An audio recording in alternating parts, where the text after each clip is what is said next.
खूप लोकं एस-एम-सी आणि आय-सी-टी शिकतात, पण त्यांना हे माहिती नसतं की ते मार्केटमध्ये अप्लाय कसं करायचं आणि त्याच्याने आपण प्रॉफिट कसं बनवायचं. तर आजच्या व्हिडिओमध्ये मी सांगणार आहे. तर आजची रील तुम्ही सेव्ह करू शकता. ऑलराईट गाईज, तर सगळ्यात आधी म्हणजे आपला स्टेज 1मध्ये येतं की बेसिक कॉन्सेप्ट्स. बेसिक कॉन्सेप्ट्समध्ये आपण प्राईस ॲक्शन, कॅन्डलस्टिक्स, अजून liquidity, order block, FVG, fair value gap, हे सगळे बेसिक कॉन्सेप्ट क्लिअर करून घ्या. आणि स्टेज 2मध्ये आपण एक स्ट्रॅटेजी, याच्यामधून एक स्ट्रॅटेजी चूज करा. जर तुमची स्ट्रॅटेजी प्राईस ॲक्शनच्या बेस्डवरती आहे, माझी स्ट्रॅटेजी प्राईस ॲक्शन प्लस लिक्विडिटीच्या बेस्डवरती आहे, तर माझी तेच स्ट्रॅटेजी आहे, मी त्याच्याच बेसिसवरती ट्रेड करते.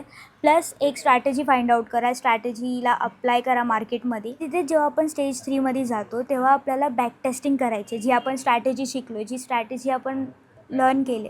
आता इथे जेव्हा बॅक टेस्टिंगमध्ये खूप लोकं, खूप बिगनर्स ही स्किप करतात बॅक टेस्टिंग आणि डायरेक्ट रिअल मनीने $200-300 ट्रेडिंग करायला स्टार्ट करतात आणि कॅपिटल वाईप आउट करून बसतात की प्रॅक्टिसच्या टायमाला स्ट्रॅटेजी वर्क करत होते पण लाईव्ह मार्केटमध्ये नव्हती वर्क करत. म्हणून ह्या मिस्टेकला अवॉइड करण्यासाठी बॅक टेस्टिंग खूप जास्त इम्पॉर्टंट आहे. आणि लाईव्ह मार्केटमध्ये तुम्ही 0.01 लॉटनी ट्रेड करायला स्टार्ट करू शकता.